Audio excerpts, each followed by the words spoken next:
You ever wonder why sometimes the kinder you are, the worse people seem to treat you? Let's talk about that. See, kindness is one of the most powerful traits a person can have. It builds bridges, diffuses conflict, and earns trust. But here's the hard truth. Most people won't tell you when kindness isn't grounded in self, respect, and clear boundaries, it doesn't always inspire admiration. Sometimes it invites disrespect. Now, why does that happen? The answer lies in how human psychology works. People are wired to assess others constantly. We're scanning for cues, signals, patterns. And in the absence of direct communication, people rely on what you do to determine what they can do to you. So when someone sees that you're always available, always agreeable, always forgiving without question or pushback, they don't always interpret that as compassion. They start interpreting it as a lack of strength, and that's where things shift. Because strength, emotional strength, psychological strength, is what most people unconsciously respect. When you're kind without boundaries, what you're unintentionally doing is signaling that you will accept being second, that you will tolerate mistreatment to avoid conflict, that you'll swallow disrespect just to keep the peace. And once that perception sets in, even good people may begin to overlook your needs, ignore your voice, or test your limits. Let me be clear. This doesn't make your kindness the problem. The problem is that the kindness isn't anchored. It's floating. It's not tied to a firm inner core that says, I care about you, but I also care about me. That's where boundaries come in. Boundaries are not walls. They're not ultimatums. They are the invisible fences of self-respect. They're how you teach others where your line is, where respect starts and where manipulation ends. Without them, your kindness becomes a tool others can use against you. With them, your kindness becomes a gift people feel honored to receive. Let's make it practical. Think about the person who's constantly saying yes to every request, every demand, every ask. Whether at work, in a relationship, or with family, over time what happens? People start expecting that yes, they stop appreciating it. And more dangerously, they begin to assume you don't have anything more important going on, that their time matters more than yours. You've accidentally trained them to believe your kindness is bottomless, and that you won't hold them accountable if they take too much. It doesn't start with evil intentions. It's just human nature. When there's no friction, people keep pushing. When there's no resistance, they don't pause to ask if they've gone too far. Philosophers like Aristotle spoke of the golden mean, the idea that virtue exists between extremes. Too much indulgence, you become passive. Too much aggression, you become harsh. But in the middle, where courage meets compassion, that's where virtue lives. Kindness works the same way. If it's not balanced by inner strength, it becomes appeasement. Appeasement doesn't win respect. It wins dependency, and sometimes even contempt. So how do you fix that? How do you remain kind without being disrespected? You start by redefining what kindness means to you. Real kindness isn't about never saying no. It's not about always being available. It's about caring deeply, but not at the cost of yourself. It's being able to show grace and grit.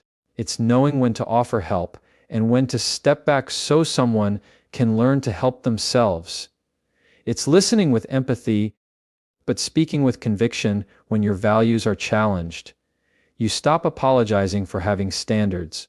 You stop watering yourself down just to be more likable. And you start letting people experience the full you, not the edited version you present just to avoid tension. You want to know the moment everything shifts? It's when you realize that your value is not determined by how much you're willing to endure silently. It's defined by how much you respect yourself and whether your actions align with that self-respect. That's when the energy around you changes. That's when people who once pushed your limits start noticing they can't do that anymore. not because you've become unkind, but because you've become clear. And clarity is magnetic. Clarity commands attention. Clarity teaches others, this is who I am, this is what I tolerate, and this is what I don't, without ever needing to raise your voice. Some of the kindest, strongest people in history, leaders, healers, thinkers, they weren't kind because they feared conflict. They were kind in spite of conflict. They knew how to extend generosity without giving up their backbone. They knew that real influence doesn't come from pleasing people. It comes from knowing who you are and being unshakable in that identity. So the next time someone tells you, you're too nice, don't just take that as a compliment. Ask yourself, am I being nice at my own expense? Is my kindness coming from strength or from fear? Because if it's coming from fear, from the desire to be liked, from the hope that people won't reject you, then that's not kindness. That's self-abandonment in disguise, and eventually people start to notice. Not consciously, not maliciously, but they do. And the respect starts to fade. But when your kindness is rooted in strength, when it comes with boundaries, clarity, and unwavering self-respect, then it becomes undeniable. Then people don't just like you, they respect you. And when people respect you, they treat you differently. They think twice before crossing a line. They show up with more care, more attention, more integrity. Because they know you value yourself, and people can only meet you at the level you've met yourself. So don't stop being kind. Just stop letting your kindness come at the cost of your dignity. Let your kindness be a strength, not a signal that you'll tolerate anything. Let it be a standard, not a sacrifice. Let it be rooted, not reactive. There's this common belief floating around that if you're just nice enough, if you go out of your way for people, show up for them, never say no, they'll value you more. That being endlessly agreeable will somehow earn you love, loyalty, and respect. But I've got to be real with you, it usually doesn't work that way. In fact, more often than not, it backfires, because people-pleasing, though it may wear the costume of kindness, isn't actually rooted in strength. It's rooted in fear, and fear never commands respect. Fear seeks permission. Fear performs. It adapts. It compromises core needs in exchange for temporary approval. And over time, people start to sense that. You see, when you're constantly trying to please everyone, you're actually sending a subtle but powerful message. My value is based on your reaction to me. My peace depends on whether or not you approve of me. My boundaries are flexible if it means I get to avoid tension. That kind of energy doesn't inspire trust. It doesn't create healthy dynamics. What it does is make people feel like they can take from you without limit. It's not that people consciously want to disrespect you. It's just that when you constantly prioritize others at the expense of yourself, you're teaching them that your needs come last. And here's the psychological depth of it. Humans, by nature, are driven by consistency. We treat people based on how they treat themselves. So if you treat your own time, voice, or energy as disposable, guess what? So will everyone else. I'm not saying you shouldn't help people. I'm not saying you should become cold or rigid. What I'm saying is that there's a major difference between kindness and self-erasure. When every decision you make is filtered through the question, will they still like me if I do this? You're not being generous. You're being held hostage by your own need to be accepted, and that's where the disrespect begins. People start canceling plans on you last minute, and you act like it's no big deal. They speak to you in ways they wouldn't tolerate themselves, and you brush it off. You're always available, always giving, always the one adjusting, and they stop seeing your effort as a gift. It becomes the expectation, the baseline. And when that becomes the baseline, anything less than your full sacrifice feels like neglect to them. Now here's the philosophical piece. The great thinkers, whether it's the Stoics or modern psychologists, They all touch on this same idea. You cannot find fulfillment in life if you're constantly living for other people's expectations. Living in fear of disappointing someone else is a quiet form of self-betrayal. It chips away at your identity one yes at a time. You start to lose your own voice in the noise of pleasing others. You say yes when your soul is screaming no. You show up for everyone but start resenting it because deep down you know you're never doing it from fullness. You're doing it from fear of rejection, fear of conflict, fear of being seen as difficult. And that's the trap, because the more you do it, the more invisible you become. People respect those who are clear, not cruel, not controlling, clear. People who know what they're about. People who can say, I care about you, but this doesn't work for me, and not flinch.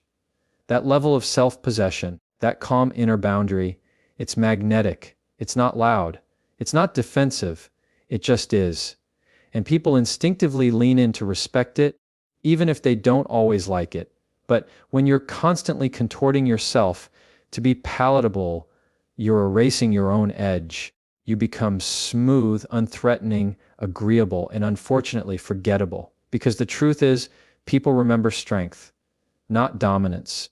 Authentic strength, the kind that says, I'm willing to be misunderstood rather than misrepresent myself. Let's break this down with a real-world example.